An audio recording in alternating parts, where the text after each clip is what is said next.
Hello, everybody. This is the Highlander wrestling show.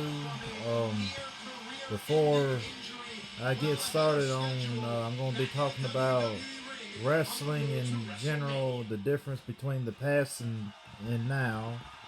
Before I get started, we just recently lost a Indies wrestling commentator known for everybody who's been around SWA, Battle Zone Championship Wrestling, BLW, and everywhere as Big Country Tommy Moore.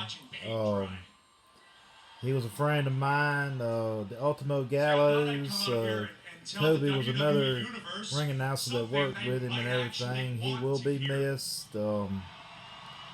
Tragically, he passed away from what I've been told this past Monday, if I got it right. They think he had a heart attack, so that was the cause of death. But we will surely miss you, Big Tommy. Anyway, let me go on to what I was talking about before, wrestling in general. I have noticed that, from even, let's say, back to the 1940s and 50s, pro wrestling was very different. The wrestlers would put on holds much longer, and the matches, there was a lot of holds that was held for a longer period of time and all that. And then you go on through, let's say, 1960s, and they started doing more what you call hard style pro wrestling, rough house, where they was doing the fist and all that. You had guys like Bruno Sammartino. He's the one that took the title away from Buddy Rogers, which Buddy Rogers was the very first Worldwide Wrestling Federation champion, but at the time it was called Corporal Capital Wrestling Alliance. He was also a former NWA World Champion, Buddy Rogers. He had a lot of matches with guys like Lou Thesz and, of course, Bruno and all that. He even had a match in 1979 where he faced Ric Flair, where he beat Ric Flair with the figure four, which he had invented. The master of the figure four, in my opinion. But anyway, let's go down through there. Like in the 60s, that's when it started getting more and more noticeable. It was noticeable in the 50s. Everybody watched it on TV and their local wrestling channels and stuff. And, then you go on through the 70s, which they had a lot of wrestling moves. They did rough house wrestling and everything, but the time period that actually took on its whole new meaning, it became, everybody loved it, was there in the 80s at the World Wrestling Federation, which, they aired on MTV, VH1. They had a few special editions of that on them channels. You had the Rock and Wrestling Connection, which was starring Hulk Hogan's cartoon. You had Captain Lou Albano, Tito Santana, the Iron Sheik, Big John Studd, Andre the Giant, Junkyard Dog, all that, and that was a big deal. Bret Hart and Jim against the British Bulldogs. You had a lot of great pro wrestling out of the 80s, and that was the real big starting point of pro wrestling. More than so in the 50s and 60s and 70s. It was a lot of weird stuff went on back then, with the way they did it and stuff like that, which it was still good pro wrestling.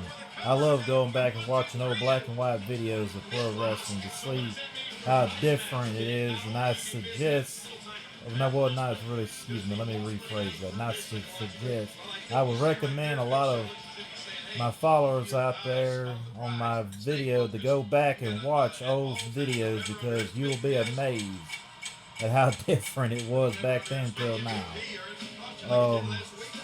Well, then let's go on to the 90s. You had the Attitude Era was the big deal in the 90s. That was a very flashy. You had women wrestling going on TV. You know, it was more noticeable and yeah, the Attitude Era was really not for kids, which I was 13 at the time when it started, so I'm guilty as charged. I watched it and everything.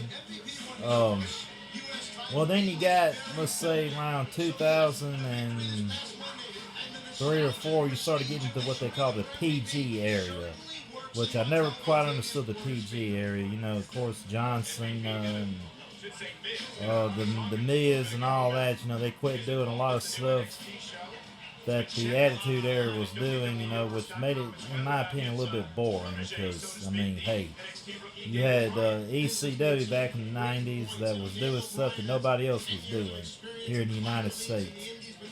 Oh, but, you know, I'm used to that kind of stuff. Or even in the 80s, because I remember watching wrestling in the 80s because I was 3 or 4 years old and was watching it even then. And, well, you got wrestling now. I'm noticing now, around 2019 and 18, and now 2020, they're kind of wanting to, they don't know which way they want to go. They want to go, I'm seeing a little bit of them wanting to go back to the Attitude Era, but hadn't quite made it there yet. I mean, there's some remnants going on with it. You know, I'm noticing they're using language now, not bad language, but they're starting to use that and a lot of stuff like that. And they're kind of wanting to lean towards that again, which I hope they fully go on and do it because that's what made, in my opinion, wrestling. I mean, you were there to get entertained, you're there to see unusual things, and where I hadn't been watching a lot of A and EW because, well, I ain't gonna get into that right now. But anyway, I was just wanting to go ahead and do a video on pro wrestling then, now, from the past until now. Better way of putting it.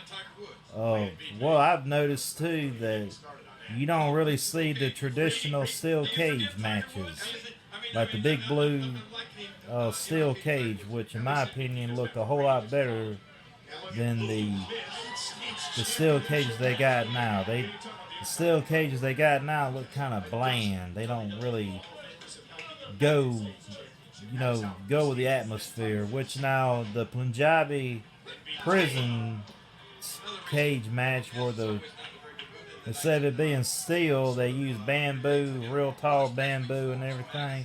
When they did that, that was pretty original. Now, I would say that was real good and everything.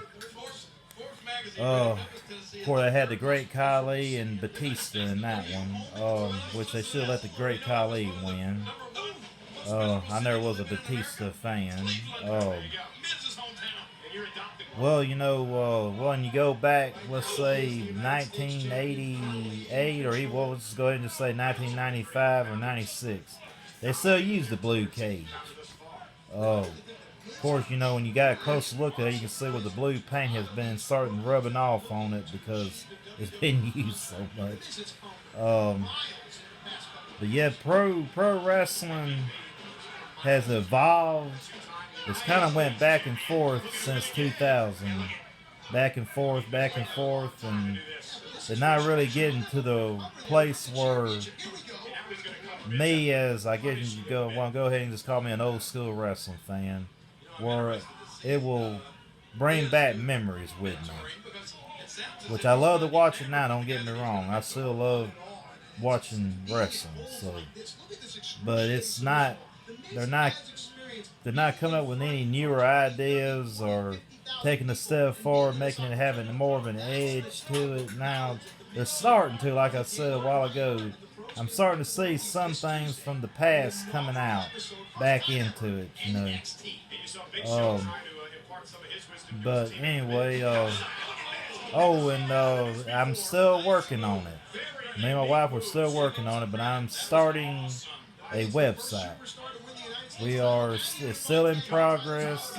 We got it up, but there's still a lot of work to be done on it. So anybody wants to take a look at it, be my guest. But like I said, there's still a lot of work needs to be done to it. It's still a work in progress. I'm gonna try to do a lot to it, where people can come in and blog their stuff that they want to talk about and all that on it and everything. So like I said, it's still in progress. It's nothing special yet, so just give me some time on that one and I will be more than happy to give out more information on it.